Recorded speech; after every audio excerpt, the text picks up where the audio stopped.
So today I'm going to give a speech about the European Union referendum, and here are my my audiences.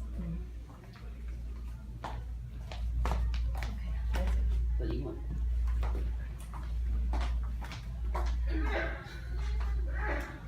Does anyone know the European Union referendum happened in Britain last month? Does anyone think about how this vote will affect the British and the whole world's economy? I think it is always essential for us to be aware of the big issues happening in this world. We live in a globalized world, which means that everything happening elsewhere will also have an effect on us. The vote that had just finished last month gave rise to a lot of controversies around the whole world. Let's talk about how we should look at this issue. Firstly, let's talk about the background of European Union. The European Union is a unique economic and political union between 28 European countries that together cover much of the continent. The EU was created in the aftermath of the Second World War. The first steps were to foster economic cooperation, the idea being that countries that trade with one another become economically interdependent and so more likely to avoid conflict. The result was the European Economic Community created in 1958 and initially increasing economic cooperation between 6 countries: Belgium, Germany, France, Italy, Luxembourg, and the Netherlands.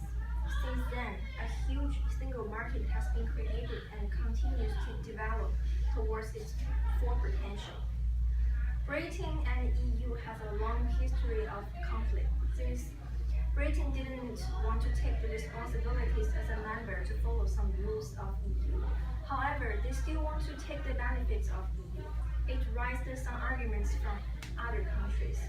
Therefore, because the troubled Europe zone and the ongoing migrant crisis increased the anti-Europe sentiment and the fear of the success of UKIP in the 2015 election, Cameron announced in February this year that a referendum on Britain's membership of the EU would take place on June 23rd. The final result went 22 to 48% in favor of leaving. So what will happen after the referendum? For the UK to leave the EU, it has to invoke an agreement called Article 15 of the Lisbon Treaty. Cameron or his successor needs to decide when to invoke this. That will then set in motion the formal legal process of withdrawing from the EU and give the UK 2 years to negotiate its withdrawal. So what are the pros and cons of leaving the European Union? Who and why they choose to leave or stay? Let's talk about that right now. And I will refer to the Britain's withdrawal from the European Union as Brexit in my following speech. There are several reasons of leaving the EU. The first reason is there is a huge amount of membership fee for being a member of European Union. If UK leaves the European Union, they don't need to pay the fee annually anymore. Last year, Britain paid in 13 billion pounds, but it also received the 4.5 billion pounds of worth of spending. So the UK's net contribute towards 8.5 billion pounds. It is hard to determine whether the financial advantages of EU membership, such as unique market, outweigh the upfront costs. The second reason is related to the job opportunity. Under EU law, Britain cannot prevent anyone from another member state coming to live in the country. It caused an extremely high immigration into Britain. The fast pace of immigration has led to many housing and working problems, and the easiest way to regain the control of their border is to leave the EU. Since the negotiation with EU is really hard and slow to process, the high immigration rate will reduce the job opportunity for locals, since the migrators always accept a lower wage than the locals.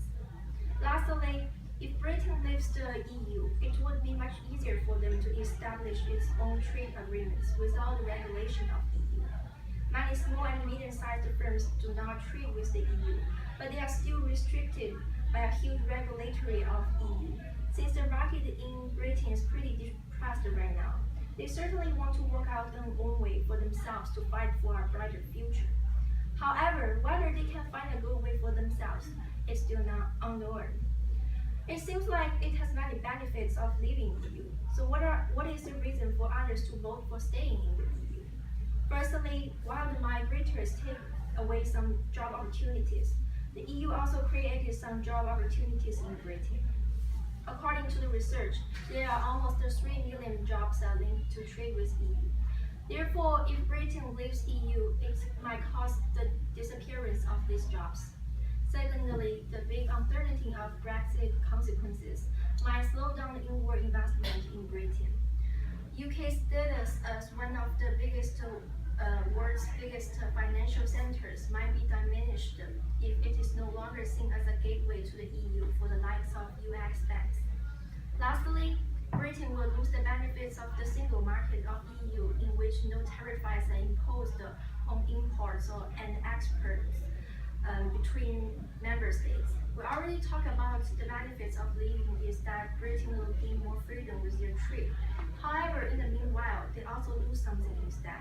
According to the research, the EU is currently negotiating with the US to create the world's biggest free trade market, something that will be highly beneficial to British business. However,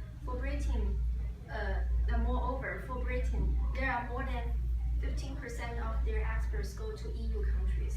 So definitely, Britain will lose a lot by leaving the EU. Overall, whether the leaving decision is right or wrong, no one can predict that. It still depends on how British government will negotiate with the EU with some detailed treaties. Even though the referendum had ended, the consequences of the vote will remain to affect British and even us in a few years. Is it fair for the common people to decide such an important issue? It is still hotly debated by many people. However, we should think more and learn something from this issue. Since we also have voting rights as an adult, we should understand how our vote will affect our country and the world. Thank you.